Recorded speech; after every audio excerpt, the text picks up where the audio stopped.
I'm here to do is try to turn your day around.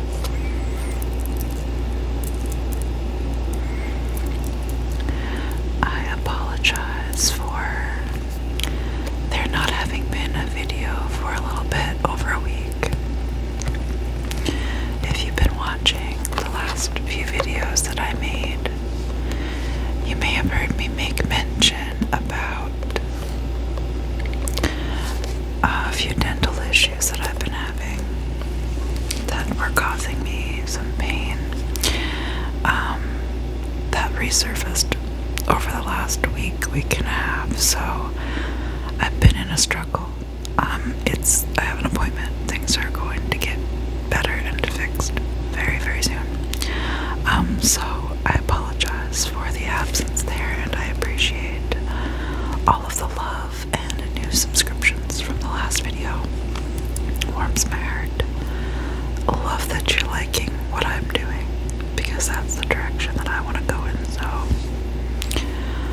I appreciate all the feedback and the likes and comments. You guys, you mean the world to me.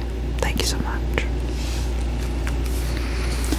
So today or tonight or, whenever you need to listen to this video, we are going to be discussing the unsolved murder of Melissa Ivy Chaboyer. Now, this case occurred in 2005 in Thompson, Manitoba. So, again, this is another unsolved case. So we're just going to go over the details that we know about the case. Obviously, a lot of details are going to be unknown, but I'll tell you everything that I was able to find out through my research about this case. So, Melissa Ivy Chaboyer was from Thompson, Manitoba, and this case took place on November 26th of 2005. Melissa was known to her friends and family as Lissa.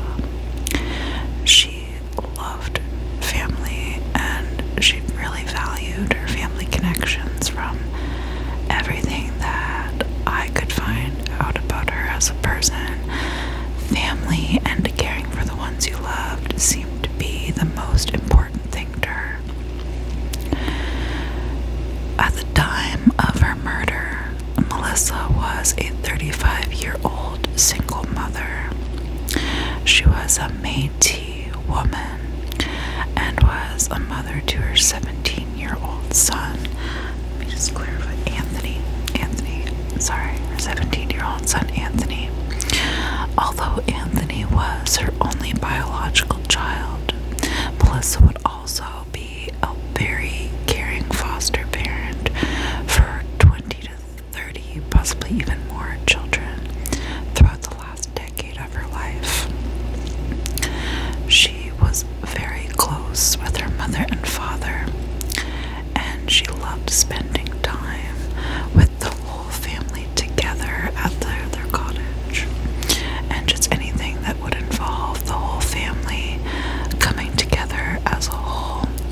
She loved her family, and she worked very hard to support them. She would even support many of her foster children, both financially, with advice, just like an actual biological parent with housing. She would help them long after they were out of her care, because she just genuinely cared about these kids. That's why she did it. So she was just a very loving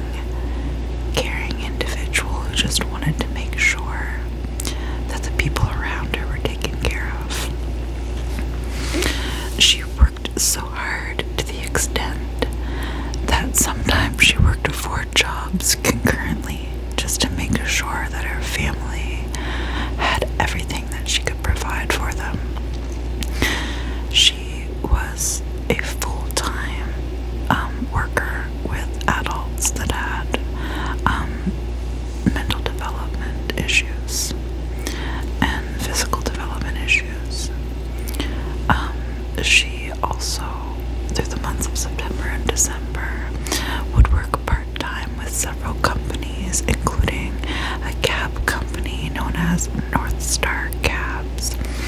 This company was located in Thompson, Manitoba. So they had a few different dispatches, and Melissa was a part-time worker for them throughout the fall and winter months, just so that she could make sure that she had a little bit of extra pocket money when the holidays came around, to provide as much as she could for the children and under her care, and just for the people that she loved, because what she cared about was making them happy and taken care of. I mean, she seems like a really caring soul, and that's why this case really spoke to me. It seems really senseless, she seems like such a sweet and caring person. I mean, not to say that anyone ever deserves to have their life senselessly taken away, but it just boggles your mind, when these people who are a light in so many lives just like they were doing so many positive things and supporting so many people, and it's just so unfortunate when something like that happens. So, it was the evening of November 25th, 2005. Melissa had just wrapped up a visit with her mom, and she was setting out in what was known as one of Canada's most violent cities at the time for a graveyard shift, driving for Thompson Cabs. She would be in cab 302, and it would be the last night that she would set out in her part-time job in her cab for Thompson Cabs. It was just after midnight, and Melissa was dispatched to a call at the Thompson Arena. It wasn't very far from her dispatch location at all. Let me just get the correct. So, it's also known now as the C.A. Nesbitt Arena, and it's located inside the University College of the North. The caller's number wasn't known, nor were the number of passengers that she was set to pick up, but she set out on her way to the arena just after receiving the dispatch. So, just a few minutes after Melissa had been dispatched to go pick up her undisclosed number of passengers at the Thompson Arena, she called her dispatch to let them know that she had received another fare to go to the Ramada Hotel, which is now the Burntwood Hotel, which is about 1.2 kilometers from her original fare at the Thompson Arena, to pick up another person along the way. So nothing else was ever heard from Melissa back to the Thompson Cab Company. So it was never known whether she reached her original fare destination at the Thompson Arena. They don't know if she stopped at the Ramada or went to the arena. It's really unknown and unclear where she would have picked up the passengers. However, it was clarified that by 12:30 a.m. on November 26, 2005, Melissa had confirmed that she had a fare and 2 passengers in her cab. After this, the cab was traced near one of the local malls.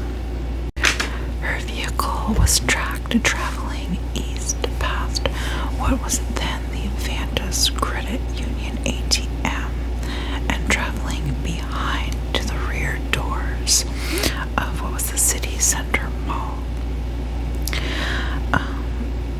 So they drove into the parking lot beside the south doors of the mall.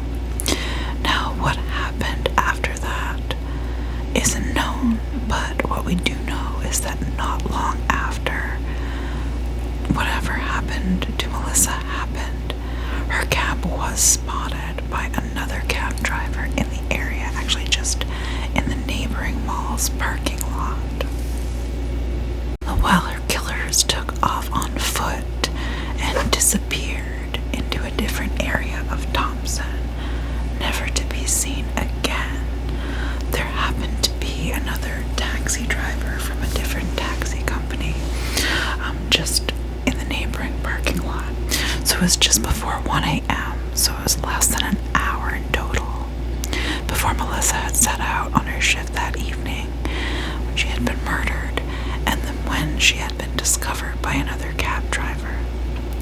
So Ken Rhodes, he was at the North Center Mall parking lot, and that was next to the City Center Mall parking lot, and he saw the glow of Melissa's taxi cab light in the distance, just still.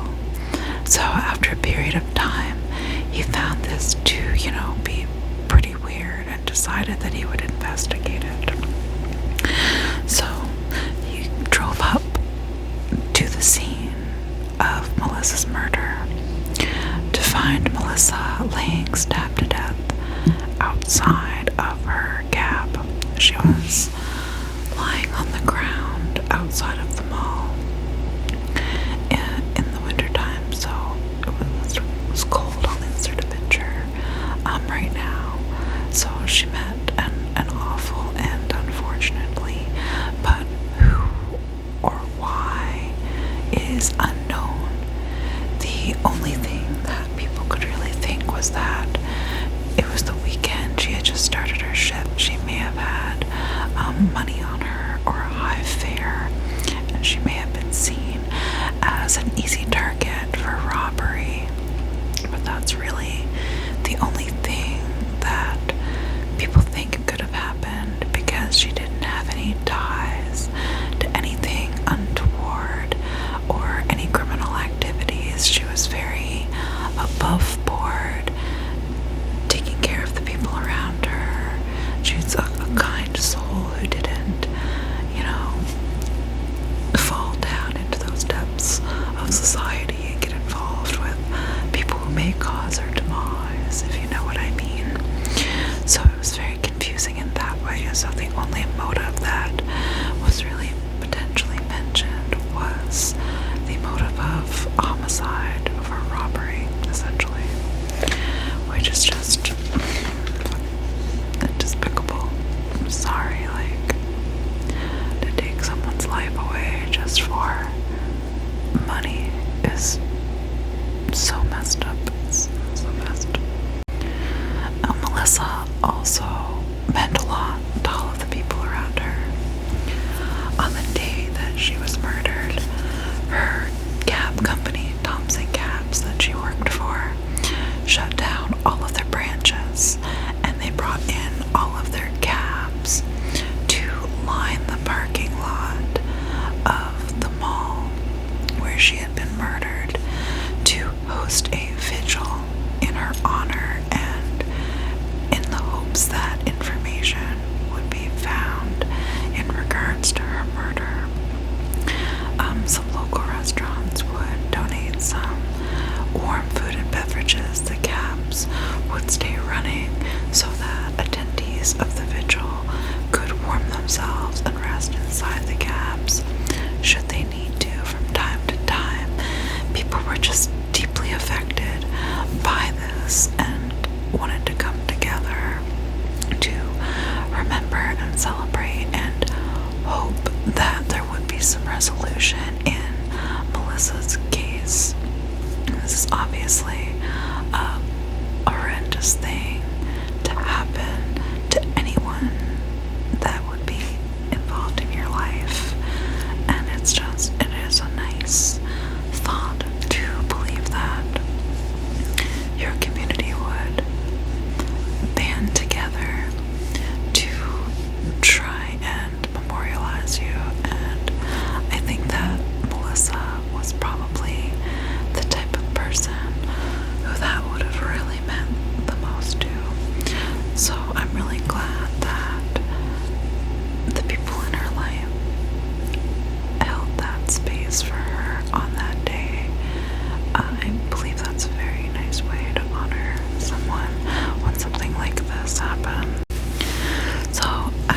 discussed before, other than potentially having a fair deal of money on her for fare since it was a Saturday, there really was no motive or lanes of possible investigation to go down in this case. She was a well-loved woman, so there was really no motive to follow. And sadly, it's been 15 years that this case has gone sadly unresolved. That's a long time for your loved ones to not know what happened to you. That must be freaking terrible. The management of her case has changed hands like several times, and now it's being handled by the Winnipeg RCMP, which is more than 700 kilometers away from where this case took place. So I mean, that's a little bit concerning also. But probably the person working the absolute hardest on this case is Melissa's father. He collects tips from wherever he can get them and submits them to the police, to Crime Stoppers, as often as he can. They've had unending heartache since Melissa's murder. They're all very, very close, and they lost their daughter. He works relentlessly to find tips and submit them to try to solve her murder.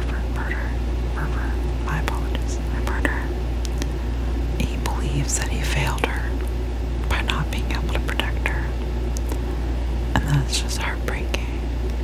I feel like I'd feel like blaming myself as well in a situation like that. I hope he doesn't feel like that forever, and he knows that it's not his fault, and he couldn't have stopped that from happening, you know.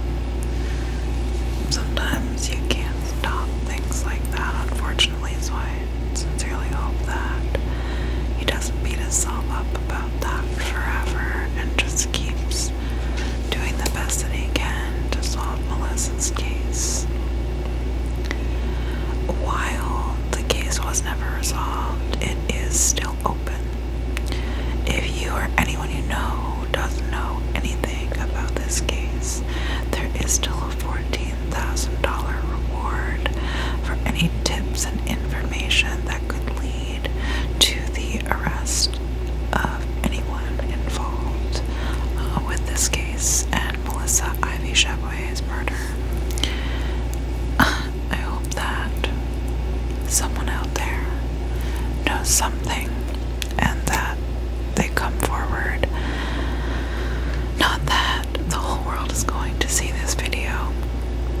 And heck, I haven't been feeling well, so I don't even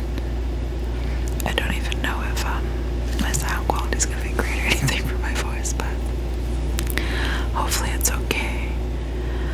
But I just want to put that energy out there, that I hope that there's some resolution for this family, because this woman deserves it. Everyone in this situation deserves resolution. But unfortunately, that's all we know. That's all we know about this case. Melissa was murdered less than 10 minutes away from where she started her shift.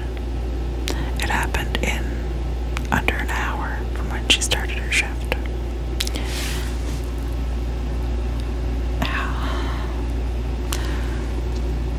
How sudden, unexpected, and senseless does something have to be, you know? Like that. I'm sorry, I'm half silent. I'm sitting here imagining. Because I work a graveyard shift. I'm sitting here imagining setting out for a graveyard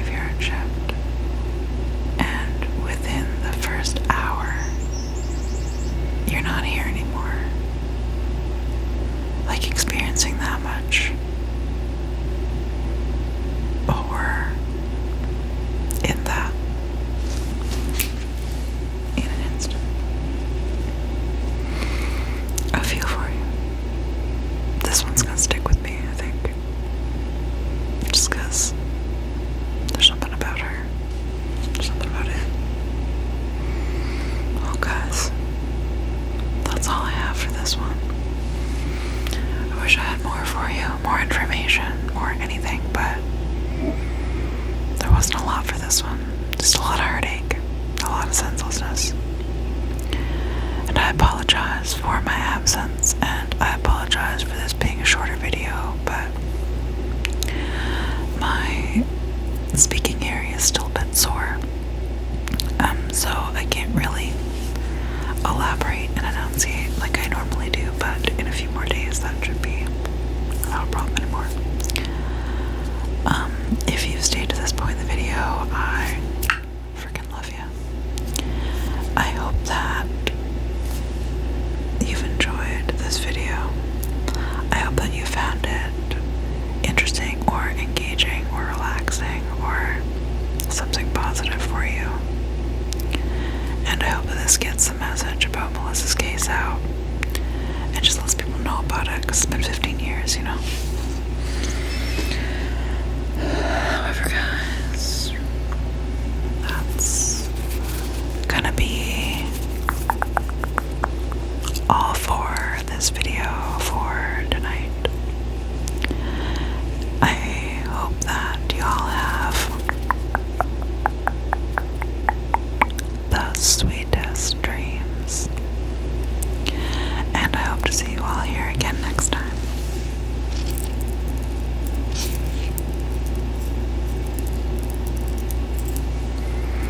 Okay, guys, make sure